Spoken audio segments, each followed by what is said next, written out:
I think courage is the wrong word. I really do. Why? I think youthful innocence and ignorance is actually how we started. And it was also, it was from my point of view quite a selfish thing to do, because I wanted to sail around the world as a navigator. I knew that no male crew would ever take me on board as a navigator. In the 85-86 race, there were 3 women out of 230 men, and I was one of them.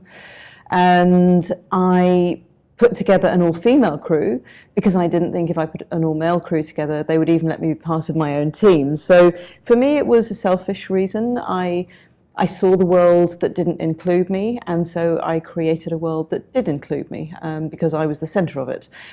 So that was the only way I could see of getting to where I needed to get to. It was really only later that I thought, I'm not doing this for me, we're doing this for women everywhere, and this is bigger than Maiden, and it's bigger than me, and it's bigger than all of us. You know, this is for, and not just for women, you know, this is for everyone that's ever had a battle on their hands because they've been told they can't do something. And I think, you know, it really grew from there. And for me, the thing that stopped me giving up, again, I would hesitate to use the word courage. For me, it was the fear that if we failed, every woman that came after us would have us as a millstone around their neck, that every man would say... That thought actually went through? Always. It was always there with all of us, because we knew there would be others following us. So we were blazing the trail, and if we didn't get it right, then every woman that came after us would have us, you know, sort of, people would say, oh, you see, they didn't do it, so you can't do it. So it then became a huge pressure and responsibility. I think maybe courage to go through the Southern Ocean, but that was really when we were deeply committed and hadn't really given ourselves any choice.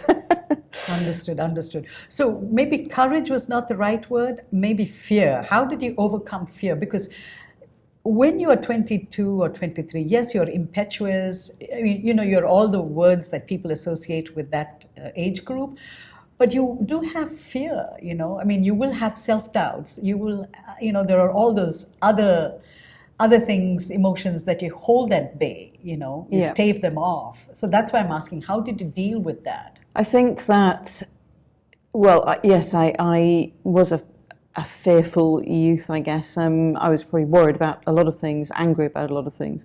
Because? Oh, because of my stepfather. My relationship with my stepfather was not good, and that's why I left home, to relieve the pressure on all of us, me mostly.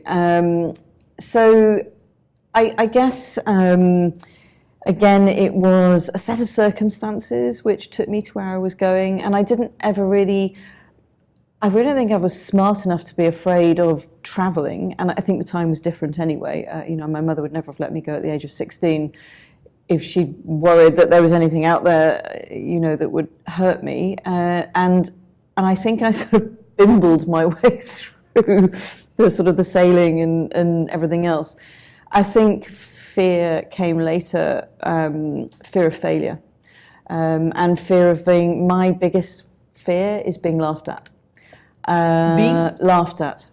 Why? I don't know. Well, I was bullied in school, so I think a lot of that stems from that. So for me, being laughed at is the absolute worst thing that could happen to me in my entire life. It's worse than death. It's worse than pain.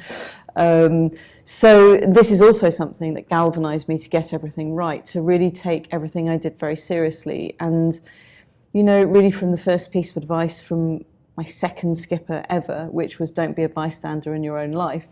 What was her name? He. There were no female skippers in those days. Okay. His name was Julian Gildersleeve, and he was also the one that inspired me to do the 85-86 Whitbread. So it was that sense of putting that fear to one side and taking part in what I was doing and doing it 100%. And once I'd started doing that, nothing else really mattered. And any worries I had about being thought of as stupid or unable to do something kind of melted away. And I think as well, when you are fighting your own battles, you know, you're not as powerful as you can be. When you're fighting battles for a lot of people, when you're fighting a war on behalf of a lot of people, you become very powerful. And that